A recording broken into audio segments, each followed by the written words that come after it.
on Wednesday, we discussed different types of topic sentences.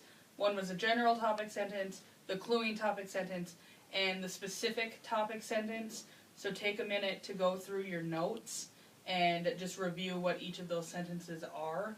So press pause. Today, what I want you to do is you're going to do another worksheet similar to how we underlined the topic sentences on Wednesday. Now you're going to be writing your own topic sentences. So the first thing you're going to be doing is pair up with the people that you were with on Wednesday for the first side of that worksheet, and then do the first side of this worksheet that says 2A on it, right here. So on the line it is providing you're going to write a G if it's a general topic sentence, a C if it's a cluing topic sentence, and an S if it is a specific topic sentence. So do side 2A, side 2A with a partner, compare, and then when everybody is done, push pause on the video and go through with Mr. Holen to make sure that you all got them correct. If everybody is correct, and there's only a couple changes that people need to do or discuss, then individually do lesson 2B on your own. The same idea as 2A, but this side is on your own. And then turn those in. Cool? So review your notes when you do this. That's totally fine to have your notes with you. And then see if you can do the other side without your notes. Okay, kids, now that you have, where's the camera? Okay, now that you have side 2A done, now we can go through the answers, and I'm going to use Carson's because he already did this. So what you need to do is look at your sentences, and then I will explain why each sentence is what it is, so you're not arguing and stuff with me. So the first sentence is a G, because spring is an exciting season of the year. Because it doesn't really clue you in as to why it is exciting, and it doesn't give you any specific details. So hopefully you all got G on that one.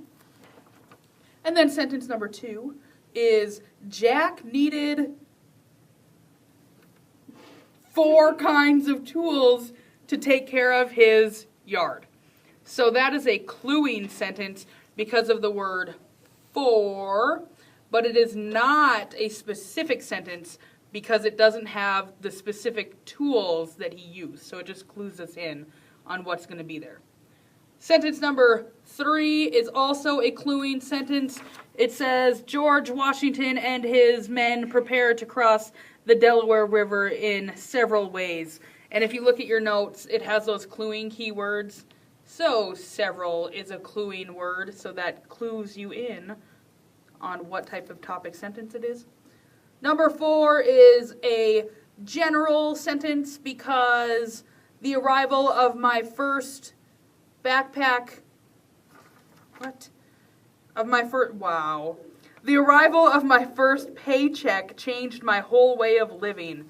Is general because it doesn't tell us a whole lot about anything. We can just assume that sentence is about a paycheck. And then the next one is specific. Because high school activities you can join our pep club, student council, and debate. And that is specific because, you know, specifically in the paragraph you'll talk about pep club, student council, and debate. The next one is a cluing one. A bird can use a variety of materials to build a nest. The word variety clues you in. The next one is specific because it tells you specifically what birthdays include presents, cake, and a trip. Number 8 is a cluing sentence because when we looked through the microscope, we saw 4 things. The word for clues us in on some of it. Number 9 is general because although stained glass can look patternless, it is made through a specific process, for it is an ancient art form. It doesn't clue us in on anything that we're going to be learning about other than stained glass. And it doesn't give us any specifics like number 7 gave us specifics on there.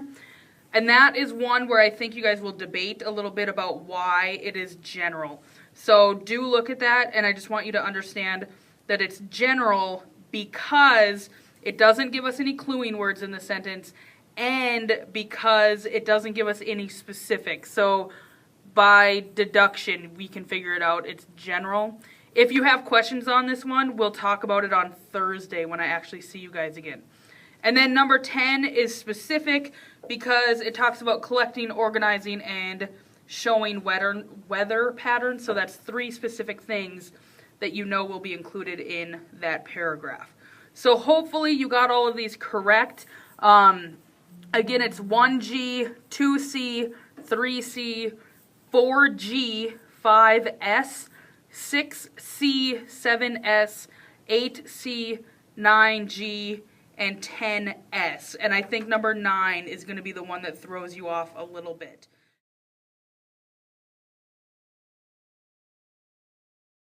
Okay, after you did worksheet 2A and 2B, you're going to be working on worksheet 3A and 3B. So the next step that you're going to do is actually start writing your own sentences for the topic and the details that they give you. And then on the worksheet, it'll tell you if it wants the cluing, general, or specific kind of topic sentence. So in order to get full credit for each one, it has to fit that specific topic sentence format. 2, it needs to be a complete sentence with a capital letter and end punctuation. So I highly suggest you use a pencil and don't just like throw a dot on there. I need to be able to read that you have a period on there. And then the last part to get full credit, because they're each worth 3, it must match the topic and the details it supplies. So if your topic sentence has nothing to do with the topic that it gives you, you're not going to get the points for it. So again, I'll let you work on 3A with your partner, and then after everybody is finished with this, go around and Mr. Holen can make sure that everybody is on the right track, or compare and contrast with each other if he isn't sure of how you guys should do this, and then individually do 3B and then turn that in. And make sure, Brady and Tyler, that your names are on it. So, again, you're writing a sentence for the topic and the details that it gives you, and it tells you what kind of topic sentence to use. Make sure I can clearly read your handwriting and that you're using capital letters and end punctuation. Cool. Okay, now that you have started on 3A, what I want you to do is, I'm going to use Carson's as an example again, just to make sure you guys are on the right track. And I think as we were doing this together, the general topic sentences were the ones that kind of threw us off the most. And you would think that they'd be the easier ones, but they're kind of difficult to get a general topic sentence without being a cluing topic sentence. So, like number 1 says, topic is woods, and then the details, oak, elm, cedar, and walnut, which are 4 different types of trees. So the topic sentence Carson came up with was, the woods were full of trees, which is a ridiculous topic sentence, but it works because he never says a number, or he doesn't say the word for or many, which would be cluing us in. So we get an idea that we're going to talk about either woods or trees in this paragraph that we would write. Number 2 is a cluing topic sentence about monsters, Dracula, Wolfman, and the Mummy, and Frankenstein, which Frankenstein isn't a monster, he's a scientist. Anyway, so the topic sentence he came up with were, there were 4 classic monsters at the party. And make sure, notice how he's using capital letters and end punctuation to make it a complete sentence. So this is a cluing one because he says 4, and he uses the words here, but he doesn't say specifically which 4 he's going to talk about. And then the next one asks for a specific about football participants. So he says the coaches, 11 players, referees, and fans are all football participants. So he specifically labels these things into his sentence for a specific one. So I think you guys have the general idea of what is going on. If it is cluing, you'll want words like numbers or several, many, things like that. If you look at your notes, one of them has a bunch of words that you can use that talk about what words to look at when you're in a cluing sentence. So use that to your advantage when you're doing these sentences. Okay, when you are done with the 3A and 3B worksheets, if there is time that is remaining, there's a couple things you can do.